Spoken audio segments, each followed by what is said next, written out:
What is going on YouTube? Welcome to a new Zombie World deck profile featured on the YGO Mega Beta.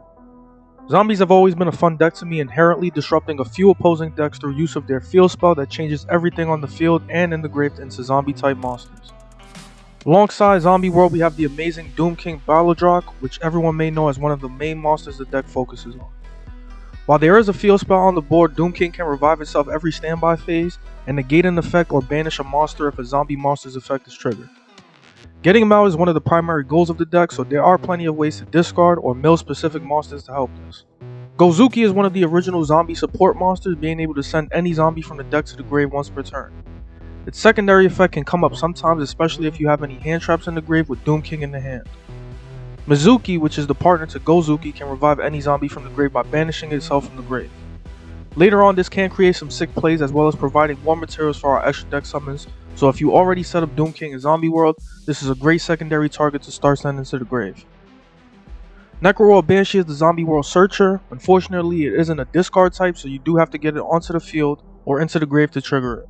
The one good thing is that you can use its search at any moment, so if you fear some type of removal or threat, you can hold off on using it. Shiranui Solitaire's sole purpose in this deck is to summon Uni-Zombie from the deck, who is one of the best starters in a good chunk of zombie decks. Once he hits the field, he can send any zombie from the deck to the grave, but he can also discard one from the hand to the grave. Getting both of these can set up nicely for your board, but one of the better things about Uni-Zombie is that it is a tuner, giving you access to Fibrax, who can cheese out Glow Up Bloom. Glow Up Bloom can banish itself from the grave to search usually, but if Zombie World is on the field, it can summon the monster instead, giving you a Doomking from the deck in attack mode. The downside is that you can only summon zombie monsters for the rest of the turn, but getting Doomking in play can make it worth it. A small danger package is in the list to help with having a chance to discard needed monsters to the grave, as well as providing an extra material which could be used for a link summon. Jack-o-Bolan also assists with this, but it is a decent body to have on board with Doomking, thanks to its quick revive effect. While Foolish Burial is mandatory for obvious reasons, the other spells can be personal attacks. Super Polymerization, however, is one of the all-star cards in this deck, as many may know thanks to Dragon Necro, Nether Soul Dragon. With Zombie World turning everything into zombie types, you can easily cheese out this bad boy with little effort and your opponent cannot respond to it. Alongside him, there are some other generic Super Polymerization targets, but I will admit that the Eldritch Fusion did not come up as often as I would have liked, so it is replaceable. Rivalry of Warlords is a very nasty card that is commonly seen in the deck, but I decided to leave it out since your opponent will probably set up for back row removal in match format. I lost Zombie World quite a bit in some duels and had to be careful with setting up the second Banshee for another copy, so that alone helped me stay away from Rivalry this time. There is a bit of space hand trap wise, so if you want to run it, you can definitely go for it to further lock your opponent.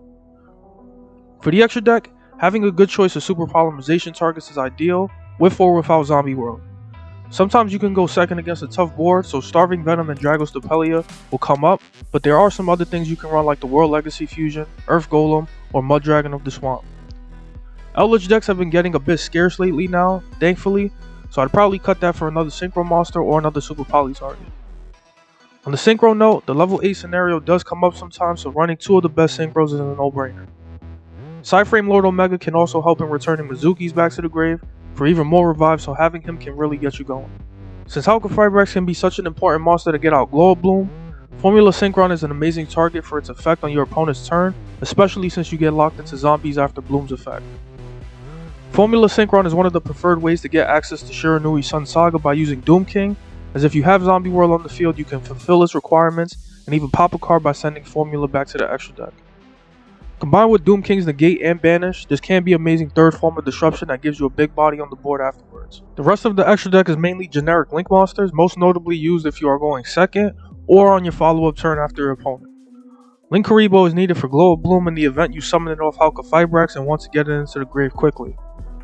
Setting up Vampire Sucker on turn 1 is another good idea since it can draw off of Doomking's revival on standby phase, as well as trigger its effect to banish if your opponent has a monster on field or in the grave. The one tragic thing I will admit is that both Solitaire and Uni-Zombie are susceptible to the all-popular Ash Blossom, and losing that opening play can be a nightmare sometimes.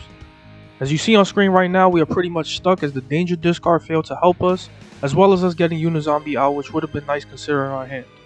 Against some of the meta decks, this can be considered an instant loss, but thanks to Super Polymerization, we're going to make it somehow luckily. The discard from this also helps us out a bit, as we can set up Banshee in the grave to search Zombie World, which can be considered another form of disruption against decks like Dragon Link or anything that relies on type specific summons. Even though we got shut down on our first turn, we were able to do the same right back to our opponent, as Dragon Maids cannot utilize their extra deck while they are all zombie type monsters. I will admit I had at least a good 4 duels where Destiny Draw did pop off for me with amazing top decks, and this is one of them as I happened to draw another much needed starter right after that lousy turn 1.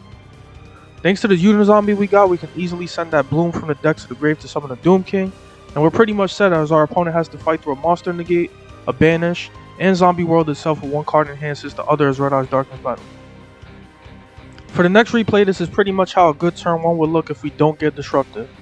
Jack-o-Bolan rarely comes up, but when he does, he can create some sick extension plays depending on what you have available to discard. Once again, Hulk of Fibrax is very important here since we were forced to use our deck null on Banshee, leaving us needing another way to get Doom King out of the deck. Since Mezuki can revive the second material needed for Hulk, we can actually save Jack-o-Bolan for a Synchro summon with the Glow of Bloom and get access to Omega, who is amazing for recycling Mezuki. Not only does he recycle Mezuki, his hand banish effect can trigger Doom King since he is a zombie type and activate a field banish at the same time.